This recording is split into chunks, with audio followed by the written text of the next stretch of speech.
if they have good... Volunteering as a teacher's assistant in her daughter's classrooms over the past 11 years, Margaret Sanchez has been able to get an insider's look at public education. And I've seen the magic that happens in the classrooms. Magic. It is awesome. Because I got to see it every day. I got to see what was happening in the classrooms. But little by little, with each one of her 3 daughters, she noticed engaging lessons become something else entirely. Instead of these great things that can happen in classrooms, they're focusing more on this testing, and it's just not one test. It's not just during testing week. The frequency of state-mandated testing and the amount of class time being spent on testing instruction began affecting her daughter's enthusiasm, happiness, and well-being at school. Sanchez and her husband were particularly concerned about their oldest child, who was being considered for scholarships at some of the finest universities in the country, like Stanford, Yale, MIT, and Columbia University. She was very stressed out and worried, and she got to the point where she really was saying, I don't want to do this anymore.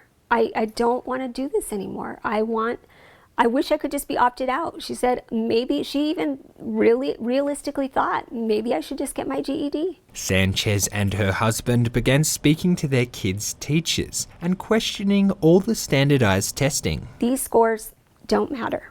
I'm not concerned about these scores. The only scores that we need to really score good on are the PSAT, the SAT, and the ACT.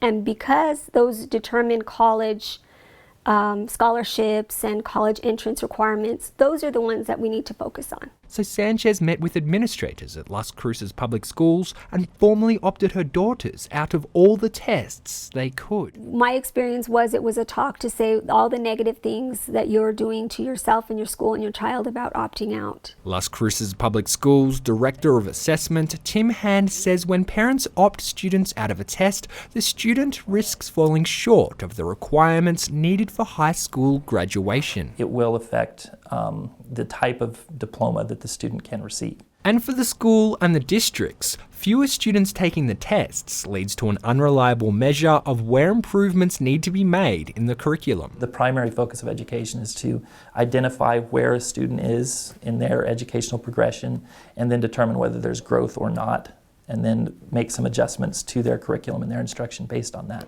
But Kathy Court of Stand for Kids New Mexico says districts' reluctance to accommodate parents opting their children out of testing illustrates the top-down management of public education. If you were the 95% of kids take this test, you'll lose your funding. That's a big fat lie. But it's that fear, that gets pushed from Santa Fe down to the district, so they're scared to give parents that option. So a lot of parents don't even know they have that option.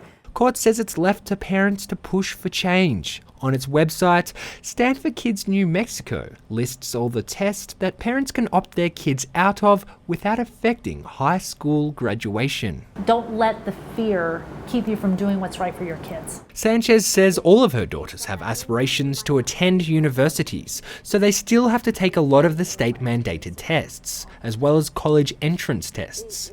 But she says the issue goes beyond her children. So it is up to the parents to kind of make a change in the system, and the change isn't going to happen if we don't stand up and say, all this testing, it's not even helping my kid. If it was, I'd be the first one to say, do what you need to do. For KRWG, I'm Simon Thompson.